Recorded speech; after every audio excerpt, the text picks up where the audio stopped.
CM Revanth పై మాజీ మంత్రి కేటీఆర్ సంచలన వ్యాఖ్యలు చేశారు. సీఎం రేవంత్ భట్టి, ఉత్తమ్, పొంగులేటి ఫోన్లు ట్యాపింగ్ చేస్తున్నారంటూ ఆరోపించారు. రాష్ట్రంలో వేలాది ఫోన్లు ట్యాపింగ్ చేస్తున్నారని మండిపడ్డారు. ఫోన్ ట్యాపింగ్ పై లై డిటెక్టర్ టెస్టుకు సిద్ధమా అంటూ సీఎం రేవంత్ కు కేటీఆర్ సవాల్ చేశారు.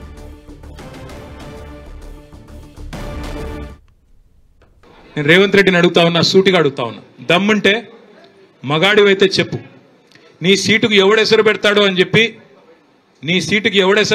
చెప్పి ఇవాళ డిప్యూటీ సీఎం భట్టి విక్రమార్క, అదేవిధంగా రెవెన్యూ మంత్రి పొంగులేటి, అట్లాగే ఉత్తమ్ కుమార్ రెడ్డి ఇరిగేషన్ మంత్రి, వీళ్ళ ఫోన్లు నువ్వు ట్యాప్ చేయట్లేదా? ఈరోజు చెప్తావా? నీ మనవాడి మీద ఒట్టేసి చెప్తావా బయటకు వచ్చి నేను వీళ్ళ ఫోన్లు ట్యాప్ చేయట్లేదని? రాష్ట్రంలో వేలాది ఫోన్లు ట్యాప్ చేస్తున్నమాట వాస్తవం కాదా? చెప్తావా? లై డిటెక్టర్ ముందు కూర్చొని చెప్తావా? మగాడివైతే రా, బయటకు వచ్చి ఒట్టేసి చెప్పు దమ్ముంటే.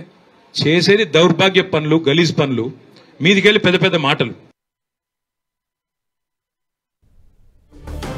సీఎం రేవంత్ రెడ్డిపై కేటీఆర్ సంచలన వ్యాఖ్యలు చేశారు. దానికి సంబంధించిన అప్డేట్స్ మనం చూస్తూ ఉన్నాం. ఖమ్మం జిల్లా పర్యటనలో భాగంగా సీఎం రేవంత్ రెడ్డిపై మాజీ మంత్రి కేటీఆర్ తీవ్ర స్థాయిలో మండిపడ్డారు. రాష్ట్రంలో వేలాది ఫోన్లు ట్యాపింగ్ చేస్తున్నారు అంటూ కూడా కేటీఆర్ సంచలన ఆరోపణలైతే చేశారు.